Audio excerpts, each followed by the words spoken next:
Hi, everybody. I want to welcome you to the Nairobi Gold Rush podcast. We have a great guest with us today. We have Anne Kibe, who is the head of sales for Freddy Hirsch Company. Is that correct? Yes, that's true.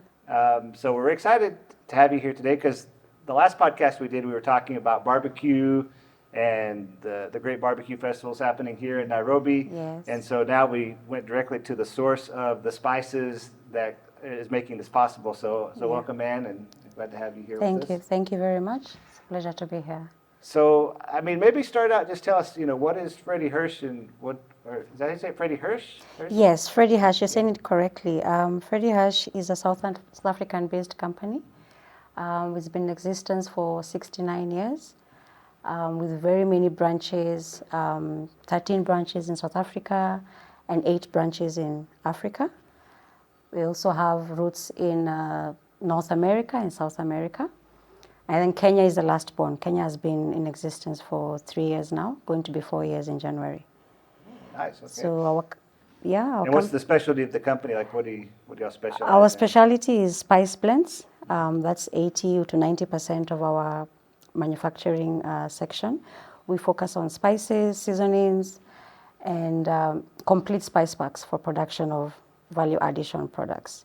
Okay. But we also sell machinery. We also sell equipment. Basically to the meat industry, red meat and poultry. But we also have an interesting range we call a home meal replacement range, which has desserts and stew mixes that are very good for the HoReCa market. Interesting. Okay, well, that sounds really nice. But you'd say 90% of the business is kind of around these spices here? Yes, spices. Okay. And maybe it's quite interesting because one thing I've noticed as like an American who's living here in Kenya for many years, I've always struggled to find spices that kind of replicate the home feeling that I have from the U.S. or different areas. Okay. How's kind of the mix? Like, who's your target market for these spices? Is it like we have the Nyama Choma blend here? I mean, is that like your biggest seller? Yes, Nyama Choma is a made in Kenya brand. It's actually our first FMCG doi pack that we introduced into the retail market.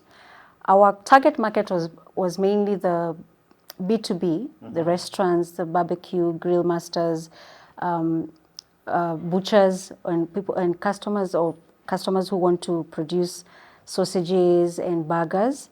But we realized there's also that clientele that wants to use our products at home because the market in Kenya is really improving in terms of getting to barbecue culture. People want to have guests at home and have something unique to provide for the grill. So we came up with the Nyama Choma range, which is a multi-purpose seasoning you can use on all types of meat. Okay. And the chili version of it is actually what we've launched this month. It's actually our newest baby. Yeah, what do you call that one? Chili Choma. Nice. It's a chili version of the Nyama Choma. Very, very good. So both of them are spice packs that you can use for all types of meats. But not just that. I mean, we've come to realize that you can use it for anything in your house. You want to grill your eggs, you want to stew, put it in your stew, you want to put it in your rice, you want to season your chips and just flavor your chips or your roasted potatoes, you can use the Nyama Choma and the Chili Choma spice for that. It's like an all-purpose seasoning, All-purpose seasoning for sure. Okay, and for most of your seasonings, do you source them all locally or do you work with local farmers, or do you have to import a lot of the ingredients for these? We do import a lot of the ingredients. However, there's some spice packs that we can source for some ingredients locally, but we do very, very intense tests to make sure that the local ingredients are of high quality. But majority of our products come from South Africa. Okay, so most of this is sourced from South Africa. What type of ingredients, like taking the Nyama Choma mix, like what type of what kind of gives it the spice or? There's a few secret ingredients there that's to make sure it's unique. But it has paprika and it has a bit of black pepper, and of course a special some secret spice blend that our MD came up with, which is very good because it just works out well. That it's so good on all types of meat. If you want to use it for goat, if you want to use it for chicken, it just blends well with every kind of meat that we have. And how do you go about determining like the flavor profiles of this? I mean, did you have to do testing in the Kenyan market to see like if the South Africa blends translated well here, or like how do you go about that Yes, process? yes. We actually did a very long test and taste for the Nyama Choma.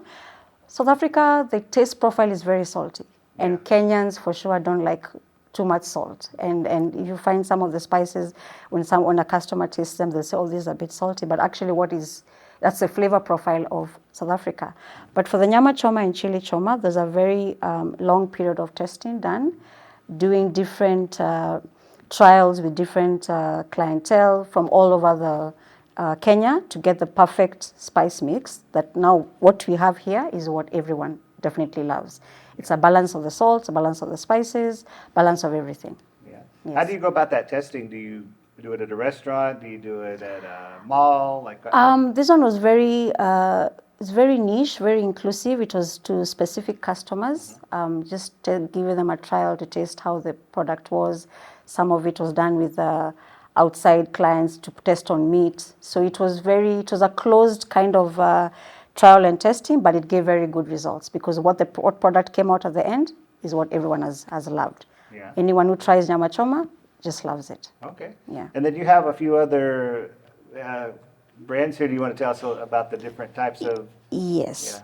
So, Seasons like I you said, Nyama Choma and Chili Choma are blended here locally. So, even you'll find it's in the Kenyan colors and made in Kenya. So, we're proud for those. We're proud about those two products. For this honey and pine, it's works very well with pork and chicken. So, it's a white meat, very sweet, and pork goes very well with something sweet. So, for the honey and pine, that works very well for that. For the fish spice, it has herbs and garlic and onions. So, it works very well with fish and also chicken. We've actually tried it with chicken and customers were very, very impressed with that. So the herbaceous part of that makes it very good for white meat. For the foreshore and the Winchester, I call them my red meat kind of spices because most customers have preferred them on the beef, but the Winchester goes very well with the goat and lamb. Uh-huh. Yes. Okay. Yeah. And so I guess when you're testing these out, you have to test out each mix on each piece of meat to see how the pairing is. Is that sort of how it Yes, works? and also from feedback from, when we work with people like Pitmaster Sam who've tried our products, Yeah. he comes back and says, "Oh, I tried this and did it with beef, I did it with lamb, and it came out very well." The So that's customers also really responded so well. that response also helps us to make like an informed decision that this product goes very well with this kind of meat. But for Nyama Choma and Chili Choma, all types of meat, that has worked out well for all kinds of meat that we have. So for a typical package like this, is this manufactured in Kenya, blended in Kenya, or is it just exported exclusively from South Africa? Like, how does that work? So the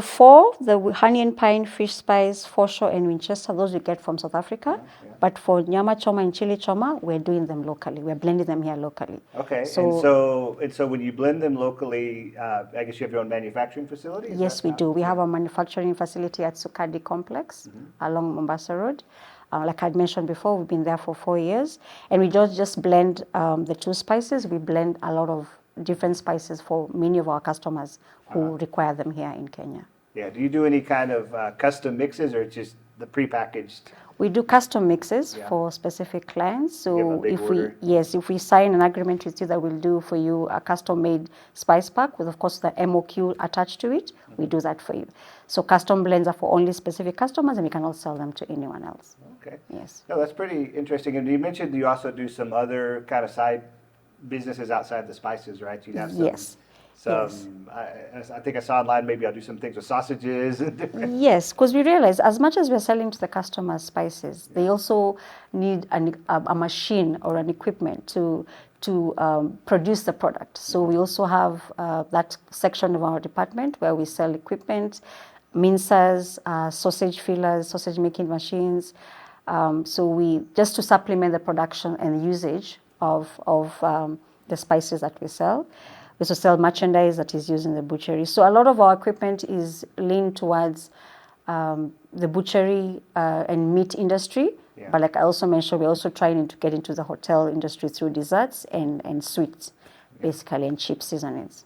Okay. Yeah. No, it's interesting because I've really realized, and I think that's a big market for you to come in during the last 3 years because I've lived in Kenya for the last 12 years, I would say. So I've been here for a while. Okay, so you're Kenyan basically. Yeah, and it's always been a struggle at different restaurants. I mean, almost every restaurant I go to, I always struggle with the spices.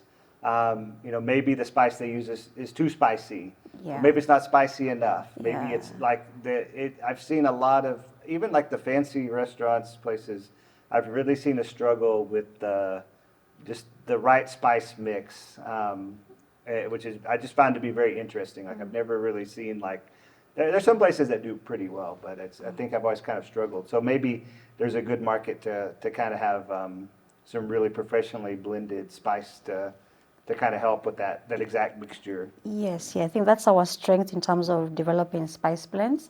And we haven't seen, basically since last year, we've taken a lot of time to create awareness about our products through events. And that's how we met with Sam in the BBQ Pitmaster event. We've been able to attend to a Grill Squad event as well. So we use those platforms to engage with consumers and let them know that we're here in terms of providing a spice range and good quality spices for barbecues and just for home use as well. So we have this range now available in supermarkets for the consumers to reach. Yeah, exactly. I mean, I think what's interesting is that everybody likes the spices from the place that they're from. So if you're from India, you like Indian spices, Yes. right? And you're not probably eating Italian spices. Or if you're from Korea, you're eating, that's the spice you're eating, which you're eating something different. So I noticed that one time when I first got married, my wife, she decided she wanted to make like an Asian food dish for us. So she starts making this Asian food dish, but she accidentally put the Italian sausage inside is the meat instead of the regular meat. So now you're eating something that tastes like Chinese food, but yet it's like has Italian. And it tastes pretty bad, pretty terrible. Okay. And I was just married and I had to eat it to be nice to tell her, oh yeah, it's okay, it's fine, but it's really pretty bad. Yeah. Now she knows because you're saying it now. So now she knows that it was really bad. No, she knew but I was trying to be very nice about it. Yeah. But Okay. the same thing applies with the spices, right? It's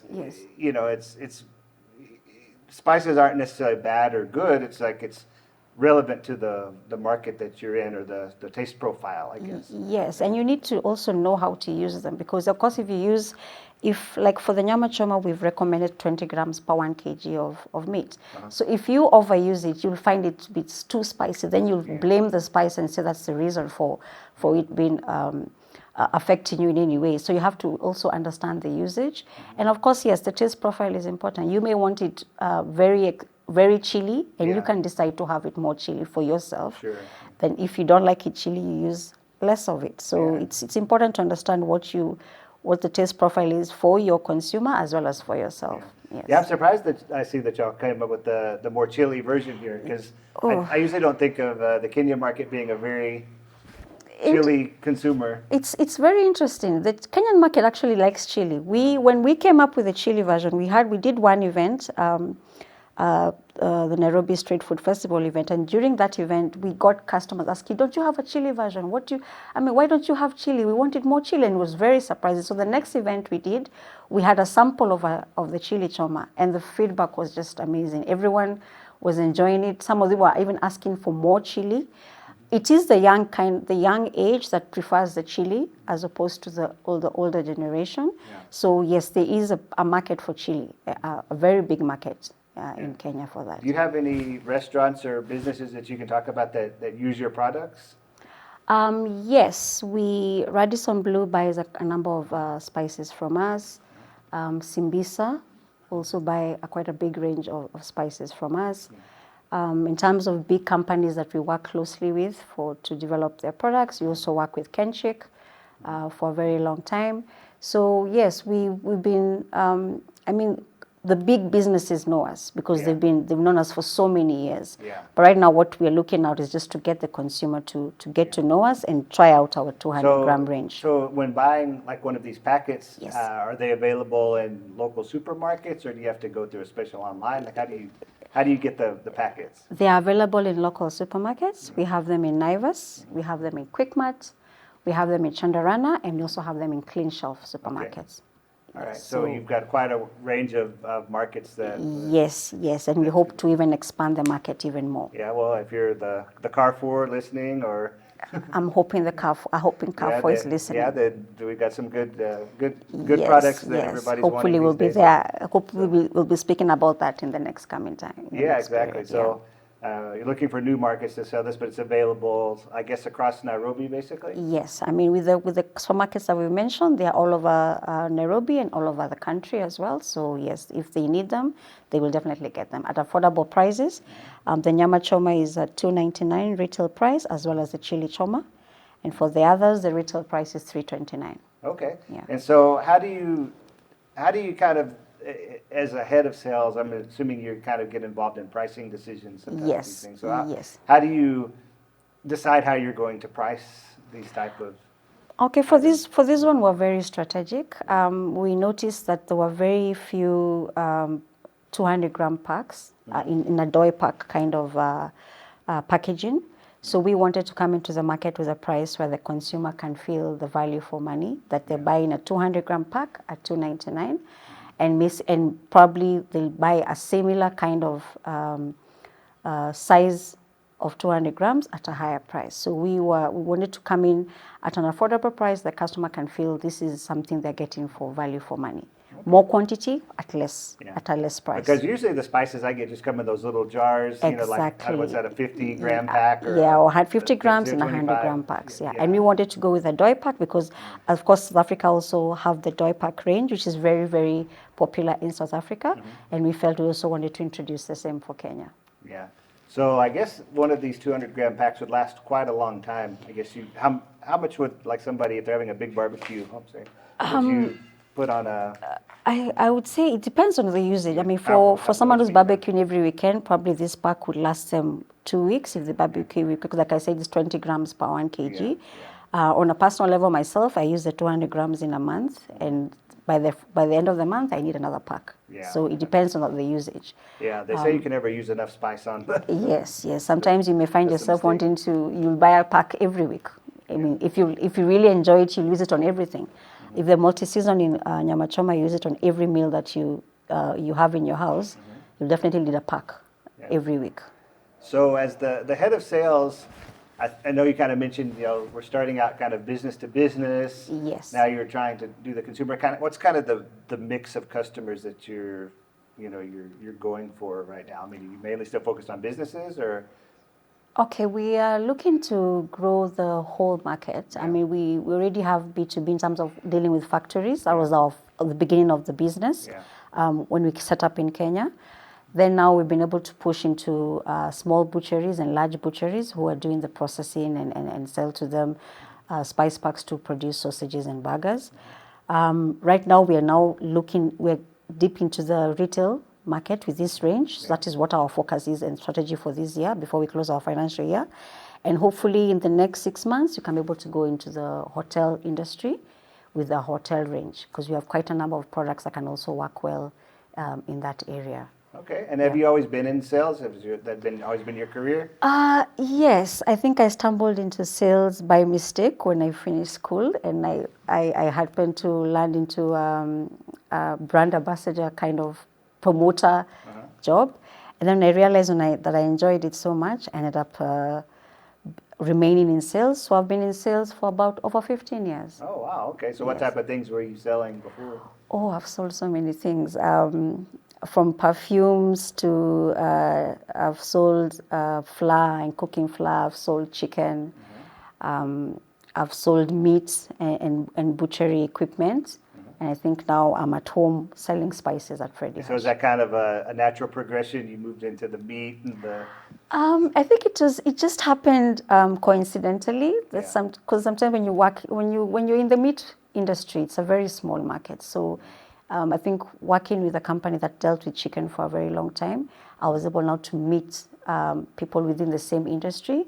And I think that's how I ended up now working with Freddy Hirsch, which is still a meat industry it's kind company. of meat adjacent. Yes, kind of like everybody knows everybody. Everybody knows everybody. It's a small world, the meat industry. That's pretty interesting. So what's kind of unique about selling spices? Like, how is it different compared to selling other things? I think for me, I've enjoyed the fact that I'm working with a company that is very unique and deals with spice blends that are manufactured in the facility, yeah, and the sourcing of the products from very specific areas, so you're confident about what you're selling. But what's different is that it's an everyday kind of product. I mean, you can buy your chicken and your beef and your meat once a week, but for spices, you kind of use them every day. So it was interesting to see how engaging customers that and try them to try out our spices was quite easy, because now it's just replacing what probably they already have at home, but also introducing them to a product that they have no idea about. Like what you say, there's no one who is doing a good quality spice that can be used for all kinds of meat or multi-purpose kind of product. So it's been a very good way to get into the consumer's kitchen through selling spices. Yeah, I mean, you've got a good range of spices here, some for every occasion, which is pretty good, because the one thing I've noticed here is, for instance, you might have, let's say, a Mexican food restaurant that sells Mexican food here. Yeah. And it starts out very good, like the flavors are good, everything is good. But then maybe the management changes after a while. All of a sudden, it'll start tasting like Indian food, because the spices, that you need from those areas maybe not be so readily available. So, but the Indian spices are very available. So then the flavor profile will change after time. Yeah. Sometimes it's just the restaurants, they use what's available. So, and a lot of these spices are not that interchangeable. So I guess that's why you have 6 different. It's true, and I think what we also are proud about at Freddy Hirsch is consistency. That what you buy from Nyama Choma in January will be the same product if you buy it in December. And that's what's one of our strengths, that any of our products that you purchase and use, you will always get a consistent flavor. They're readily available when you need them. So that also is important, because you don't have to lose customers if you keep not having your ingredients available when you want to do a particular barbecue or a meal. Yeah. Well, I know you work more on the sales side, but I mean, have you had any challenges coming in with the quality control or regulations around the product? No, so far so good. It's not been. I think with the fact that we bring in a lot of stuff through importing, we follow all the regulations required, so we haven't had any challenges. I know we are looking to blend more locally. As much as we'll keep bringing some ingredients from South Africa, we hope that in the future we'll be able to blend as much as possible here. So now we can say 80% of what we have is locally blended, and now 20% is what we're getting from South Africa. Yeah, because I assume that's probably the increase in the price of these packets has to come when they're imported and have a better. Yes, and also the exchange rate sometimes. It's always different every time we bring in stock in, and regulations and tariffs, all those keep changing. So yes, it is going to be better for us to do local blends. But in addition to just local blends, also having the product available. When we ship from SA, we have to give it some lead time before we get the product here. But if we do local blends, if a customer requires something, they will now get it readily available, because they're doing it local. We're blending locally. Yeah. So do you have any secret spices in the works that y'all are considering for the market? If they're secret, they're going to remain secret. Because if we tell the world now, they won't be secret. Or level 2 coming. Or version 2 coming. Yes, but I'm sure in the next 1 or 2 years, Freddy Hirsch is going to come up with something very unique and creative for the market. We're also listening to what the consumers are saying, and that's why we came up with the chili choma based on after testing the Nyama Choma. So in the next 1 or 2 years, for sure, maybe we'll have something new coming on board. Yeah. And are these spices?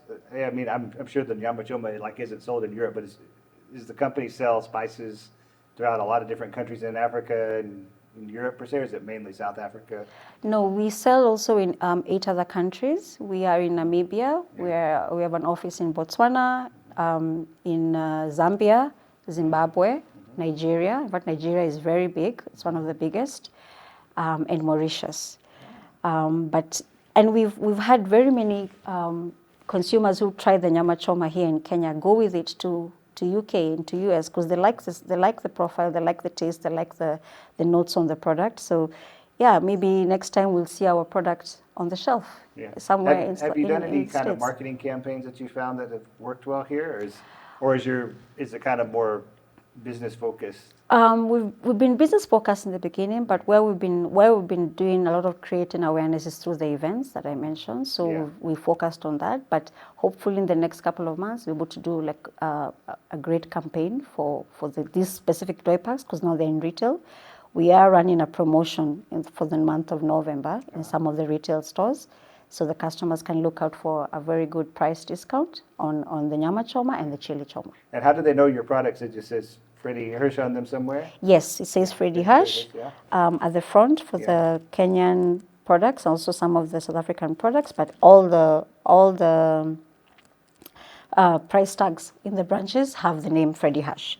Okay. Yes, so I know that there's a big barbecue event at Carnivore happening on the 22nd of November. Yes. Would it be possible to get some of your spices there at that yes, event? yes, we are very happy to be sponsoring that event with Pitmaster Sam. We've come a long way with him.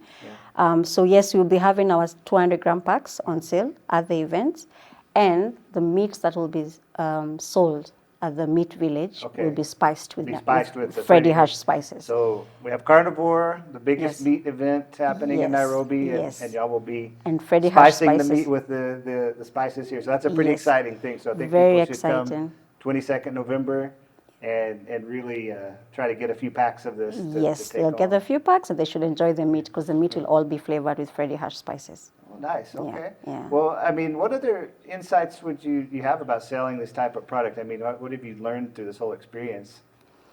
Wow, I've learned that you really have to taste the product as well as you're selling it. I mean, sometimes you can sell something that you've not tried out, but once you try a product that you're selling, you're even able to now speak to consumers in a way that now you're convincing them to purchase it because you've tried it yourself. I mean, for the Nyama Choma, for me, I even tried it on eggs, and I can confidently tell someone, please go beat your eggs with the Nyama Choma spice. Yeah. Don't put any salt, just use the spice, and you'll get a very good flavor for your eggs. So it's important to try the product as well, but also just knowledge. I've learned so much from the time I've been in the company, 1.5 years, getting to understand what the blending process is, so that it has helped me be able to sell the product. Yeah. I would imagine it's kind of challenging to convince people if they're, I even know Pitmaster Sam was saying last time that he was like, I just put salt and pepper on my meat, and that's good enough. Yes. So sometimes you have to go and convince people. They're just like, oh, we just put salt on it. Yeah. And you have to, I guess, be out there at the barbecue events and every place to show people live what the taste is like. Right? Yes, and basically one of the ways that we've used to market these six, especially the Nyama Choma, is doing actual tasting and sampling. Yeah. You'll buy a piece of meat at a restaurant, spice it with the Nyama Choma, cook it with the chef and the restaurant manager, and taste it with them.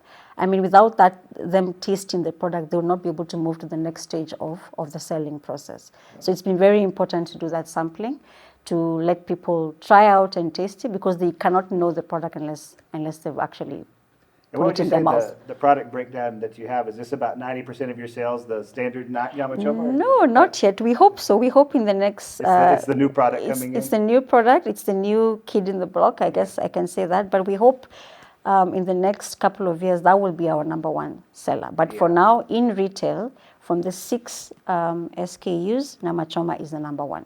Okay. Yeah, in retail right now. In retail, okay. Chili Choma is very new, just introduced it, so it's just 1 month. So from the Nyama Choma, the next best seller is the 4-shop. Okay. Yes. So that's how it comes to the retail market. Yes. Yeah. Okay, well that sounds pretty good. I know Nyama Choma is the biggest event. I mean, I guess the biggest product that you have. Yes. This would be the right thing for. So. And every Kenyan just speaks about Nyama Choma, Yeah. so that's what we were looking at to attract that attention through the word Nyama So Choma. it's a big market for you. So, Yes, So yeah. that's really exciting.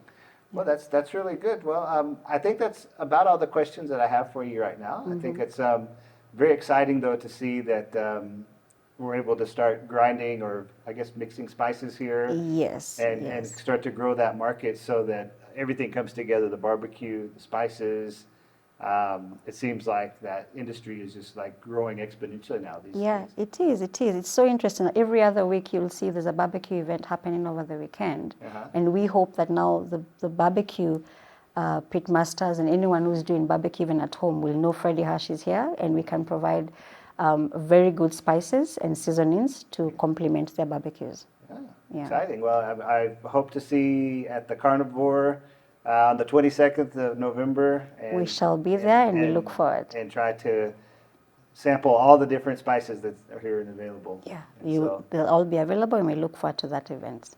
okay, well, great. Well, Anne, it's great having you on the podcast, and great to learn more about your company and all the things that you're doing with Freddy Hirsch. And thanks for joining us today. Thank you for having us. We look forward and hoping to see you at the Carnivore event. Yes, okay. Yeah.